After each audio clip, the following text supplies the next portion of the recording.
အခြေအနေတွေကတော့ထင်ထားတာတက်ကိုဘိုးဆိုးကုန်ပြီးဟေ့မြောင်းလိုင်ကတော့လောလောဆယ်ရင်ဆိုင်ကြုံတွေ့နေရတဲ့အခြေအနေတွေကြောင့်ဒေါန်ဆန်းစုကြည်ကိုမိန်ခွန်းပြောခိုင်းနေကြောင်းကြားသိရပါတယ်။အခုချိန်မှာအခြေအနေတွေကဘယ်လိုမျိုးတော့ဆူရွားနေတယ်လဲဆိုရင်မြောင်းလိုင်ကိုဖိတ်ခေါ်ခဲ့တဲ့ထိုင်းနိုင်ငံကိုလာဖို့အတွက်ကိုဖိတ်ခေါ်ခဲ့တဲ့ထိုင်းဝန်ကြီးချုပ်အနုတင်နဲ့အစိုးရအဖွဲ့နှုတ်ထွက်ပေးဖို့အတွက်ထိုင်းလွှတ်တော်အမတ်ဟောင်းကတောင်းဆိုလိုက်ပြီး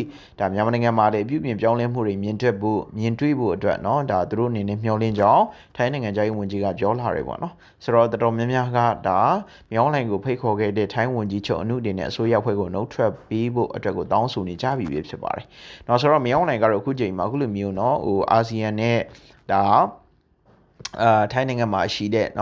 လူတွေရဲ့အမတ်တွေရဲ့မထီမဲ့မြင်ပြုခြင်းကိုခံလိုက်ရတာဖြစ်တဲ့အတွက်တော်တော်လေးကိုအုံမလုံးအုံပွေဖြစ်နေတာဖြစ်ပြီးတော့စိတ်တူနေတာဖြစ်ပြီးတော့အခုတရုတ်နိုင်ငံဖြစ်ကုန်ပြီရုရှားနိုင်ငံကိုသွားပြီးတော့ကိုဘာဖြစ်လဲရုရှားပူတင်နဲ့တွေ့ပြီးတော့ပြီးတဲ့အခါကျတော့ရုရှားလေရောက်ခံနိုင်ငံတွေကိုသွားပြီးတော့အထူးသဖြင့်တော့ရုရှားကိုသွားပြီးတော့ရုရှားကိုကူညီပေးဖို့အတွက်ပေါ့လေအာဆီယံရဲ့အနိုင်ကျင့်မှုတွေကိုသူတို့အနေနဲ့လုံးဝမခံနိုင်တော့တာဖြစ်တဲ့အတွက်ကူညီဆောင်ရွက်ပေးဖို့အတွက်ရုရှားနိုင်ငံရဲ့သမ္မတကြီးဖြစ်တဲ့ပူတင်ကိုတွားရောက်တိုင်ကြားမှာဖြစ်ကြောင်းအသည့်အလင်းကို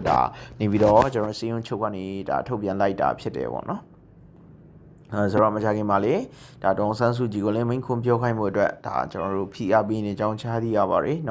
မိန်ခွန်းပြောခိုင်းပြီးတော့လွှတ်ပေးမယ်ပေါ့သူတို့အနေနဲ့ဒေါန်ဆန်းစုကြည်ကို PDF နဲ့ UNG ကိုဖျက်သိမ်းခိုင်းဖို့အတွက်မိန်ခွန်းပြောခိုင်းနေကြောင်းလည်းချားသိရပါ